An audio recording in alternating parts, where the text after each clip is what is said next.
ফজরের নামাজের পর একটি দোয়া পড়লে তিনটি বিপদ থেকে আল্লাহ পাক রব্বুল আলামিন আপনাকে হেফাজত করবেন। এটা আমার কথা নয়, নবীজি সাল্লাল্লাহু আলাইহি সাল্লাম নিজে আমাদেরকে জানিয়ে দিয়েছেন।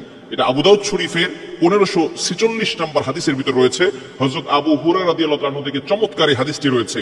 তিনটি বিপদ থেকে আল্লাহ তাআলা আপনাকে হেফাজত করবেন যদি ফজরের নামাজের পরে এই চমৎকার একটি দোয়া আপনি পড়তে পারেন। এক নাম্বার হচ্ছে আল্লাহ পাক রব্বুল আলামিন ওই দিন আপনাকে ঝগড়া বিবাদ থেকে আল্লাহ হেফাজত করবেন। সকল প্রকার ঝগড়া থেকে আল্লাহ তাআলা আপনাকে মুক্তির ব্যবস্থা করে দেবেন। অনেক সময় আমরা ঝগড়া লেগে যাই, আত্মীয়স্বজন রিলেটিভস যারা আছে, কাছের মানুষ, প্রতিবেশী, তাদের সাথে আমাদের ঝগড়া হয়ে যায়। এই ঝগড়া থেকে বাঁচার জন্য তাহলে আপনি এই আমলটি করতে পারলে আল্লাহ পাক রব্বুল আলামিন অবশ্যই ঝগড়া থেকে আল্লাহ তাআলা আপনাকে মুক্তির ব্যবস্থা করে দিবেন। বিভিন্ন সময় আমরা ঝগড়ায় লিপ্ত হই, ঝগড়ার মাধ্যমে কিন্তু মানুষ জাহান্নামের কারণ হতে পারে। অনেক সময় ঝগড়া করার ফলে কিন্তু দেখা যাচ্ছে মানুষকে কষ্ট দিয়ে ফেলি কথার মাধ্যমে। কথার আঘাত কিন্তু অনেক বড় আঘাত। তরবারির আঘাত কেটে গিয়েছে অথবা এখন বর্তমানে আঘাত পেয়েছে, পরবর্তী সময় এটা সুস্থ হয়ে যাবে, কিন্তু কথার আঘাত এটা হচ্ছে মারাত্মক আঘাত, যেটা কলিজাকে ক্ষতবিক্ষত করে, অন্তরটাকে জ্বালিয়ে পুড়িয়ে ছারখার করে ফেলে।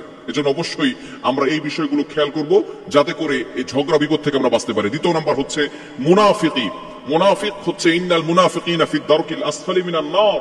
মুনাফিক সবচেয়ে নিচে, একেবারে সবচেয়ে জঘন্য জাহান্নামে যাবে মুনাফিকরা, যারা উপরে দেখায় ভালো এবং ভিতরে যারা একেবারে ইসলামের বাহিরে কথা বলে এবং উপর দিক দিয়ে দেখায় যে সে মসজিদের সাথে আছে, ইমাম সাহেবের সাথে আছে, আবার ভিতর থেকে ইমাম সাহেবের বিরুদ্ধে কথা বলে, মসজিদের বিরুদ্ধে কথা বলে, ইসলামের বিরুদ্ধে কথা বলে, তারাই হচ্ছে মুনাফিক।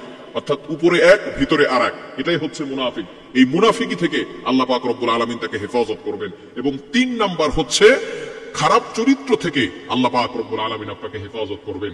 এগুলো মনে করতেছেন বিপদ না, এগুলো কিন্তু কঠিন বিপদ। কারণ একবার যদি আপনি মুনাফিকের খাতায় নাম লিখিয়ে ফেলেন, আব্দুল্লাহ ইবনে উবাই যার জানাজা নবী সাল্লাল্লাহু আলাইহি ওয়াসাল্লাম নিজে করেছেন এবং নিজের চাদরটা আব্দুল্লাহ ইবনে উবাইকে জড়িয়ে দিয়ে তারপরে দাফন করা হয়েছে, নিজে জানাজা পড়িয়ে দোয়া করেছেন, তারপরে কিন্তু তার দোয়া আল্লাহ পাক রব্বুল আলামিন কবুল করেন না। নবী সাল্লাল্লাহু আলাইহি ওয়াসাল্লামকে জানিয়ে দিয়েছেন যে আপনি যদি ইস্তাগফির লাহুম আও লা তাস্তাগফির লাহুম ইন তাস্তাগফির লাহুম 70 মাররা, যদি 70 বারও যদি তার জন্য দোয়া করেন আমি কিন্তু তার দোয়া কবুল করব না। এজন্য মুনাফিক হয়ে গেলে কিন্তু কঠিন বিপদে পড়ে যাবেন।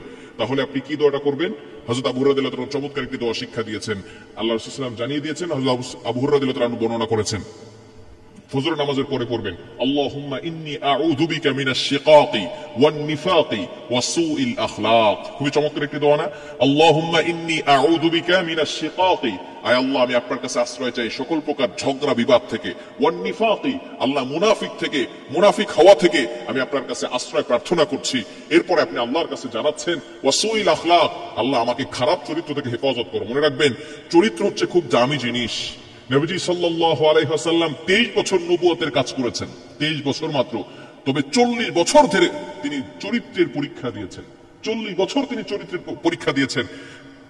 কুরাইশের সকল মানুষরা, মক্কার সকল মানুষরা এক নামে চিনত যে মুহাম্মদ, আব্দুল্লাহর ছেলে মুহাম্মদ কখনো মিথ্যা কথা বলে নাই। 40 বছর ধরে তার চরিত্রের উপরে কেউ দাগ দিতে পারে নাই, চরিত্রের উপরে কেউ আঘাত করতে পারে নাই। তিনি 40 বছর ধরে চরিত্রের পরীক্ষা দিয়েছেন। এজন্য ক্যারেক্টার যদি একবার নষ্ট হয়ে যায়, আপনি যতই ভালো কাজ করেন না কেন, মানুষ কিন্তু আপনাকে দাম দিবে না। এজন্য চরিত্র যাতে করে নষ্ট না হয়ে যায়, এজন্য আপনি আল্লাহর কাছে পানাহ চাইবেন। আল্লাহুম্মা ইন্নী আউযু বিকা মিনাশ শিকাকি ওয়ান নিফাকি ওয়া সুইল আখলাক, আয় আল্লাহ আমি আপনার কাছে আশ্রয় প্রার্থনা করছি সকল প্রকার ঝগড়া বিবাদ থেকে এবং মুনাফিকি থেকে এবং খারাপ চরিত্র থেকে আমি আল্লাহর কাছে আশ্রয় প্রার্থনা করছি। এজন্য এই দোয়াটা করা যাবে ইনশাআল্লাহ। ফজর নামাজের পরে এই দোয়াটা পড়লে আল্লাহ পাক রব্বুল আলামিন ওই দিন আপনাকে এই 3টি বিপদ থেকে হেফাজত করবেন। আল্লাহ তাআলা আমাদের সকলকে এই আমলটি করার তৌফিক দান করুন।